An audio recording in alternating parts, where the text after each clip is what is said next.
Hey, what is up guys? Welcome back to the channel. Now update 1.25, I guess patch notes, whatever you want to call them, update notes are available now. So I will go through them and well, we'll probably give you a bit of an opinion on it, and you can really make your own mind up once you've read the notes. So it says update details 1.25. A new update for Gran Turismo 7 has been released. The following is a list of main features and adjustments introduced. Main features implemented. Number 1, cars. Following 4 new cars have been added. Maserati Merak SS8T, purchasable at Legends cars. Mazda Roadster NRA ND22. Nissan GTR Nismo GT318.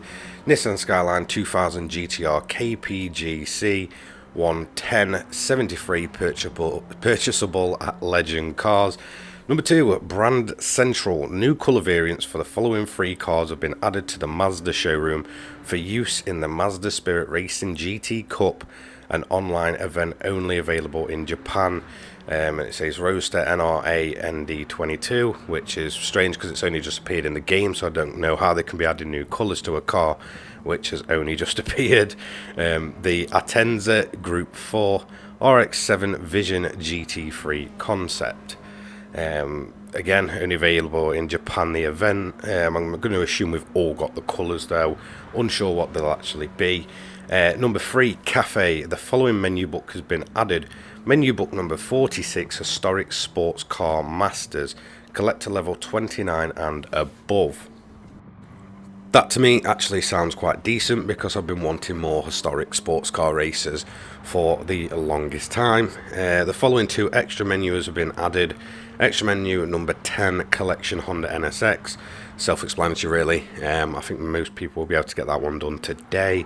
Extra menu number 11, Nissan Silvia. Again, another easy one, so I think most people will have them all done. As for the collector level, the NSX is 36 and the Silvia is 26. Number 4, World Circuits. The following new events have been added to World Circuits. Historic Sports Car Masters includes Spa, Nürburgring, the Nordschleife, so 2 very good tracks there, and Goodwood, so I'm pleased with where they're taking place. Then we also have Group 1 Prototype Series, Fuji Speedway. Now, people have been absolutely crying out for Group 1 prototype races to come back. Now, there was a cafe menu to do with it. So if this kind of pays in lines with them, it's probably sadly not going to be a more longer term event for grinding or anything like that.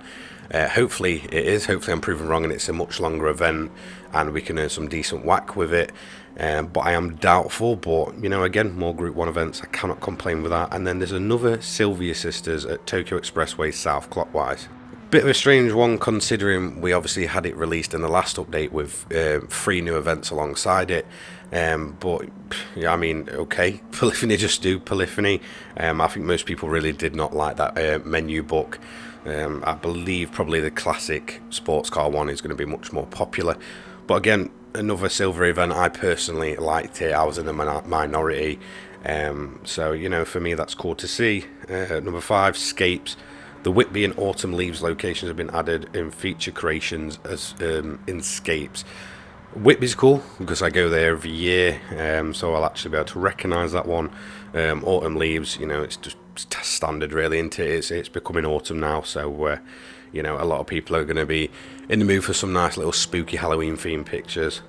Now, this is the biggest category in my opinion. It says other improvements and adjustments. Now it says number 1, physics simulation model.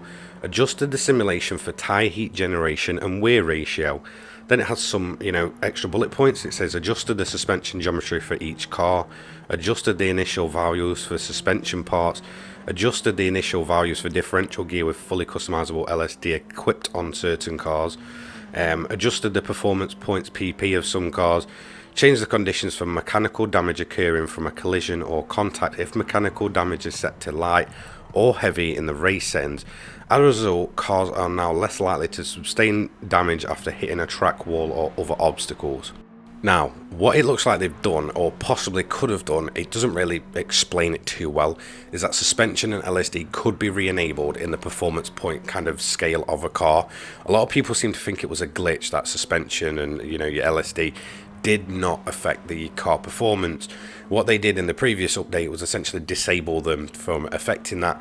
It is possible that they could have readjusted the system and re-enabled them, so we'd be more in line with what we had at 1.20 rather than the 1.23 PP system. Now, the other thing to talk about is the damage. This has been something that people have been going absolutely crazy about, because as soon as they tap a wall, they receive damage, and according to this, essentially, it's changed up depending on the event settings. So, hopefully you won't just be going along at 20 miles an hour, skim a wall, and all of a sudden your engine's on fire and you're slowing down to a halt. So, yeah, for me, they are great changes. Point number 2, steering controllers adjusted the performance of the wireless controller. I guess I'll check that one out on controller and see if it feels any different.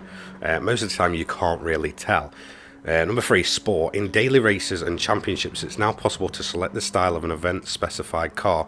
Please note that while it is possible to open the car settings menu on event-specified car with styles, only the tyres can be changed. Added a points table button to the quick menu in championship events.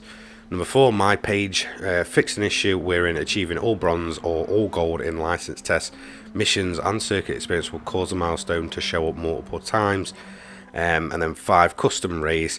Rival cars selected via rival settings, rival selection, selected from garage, will now use the appropriate tyres as per race settings, regardless of whether you own that tyre for that car.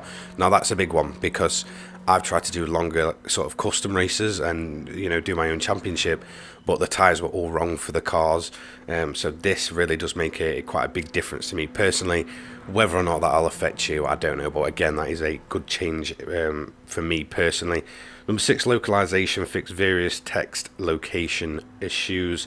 Again, that's just, you know, kind of misspellings and such, I believe. Number 7, others. Various other issues have been addressed. Thank you for your continued support, and please continue to enjoy Gran Turismo 7. And that's going to be the patch notes for 1.25. Still no selling cars, so people will bang on about that for another few months. It is what it is at this point. Like I said in my video about it, it's not going to work how you think. But update 1.25 is small, but not terrible.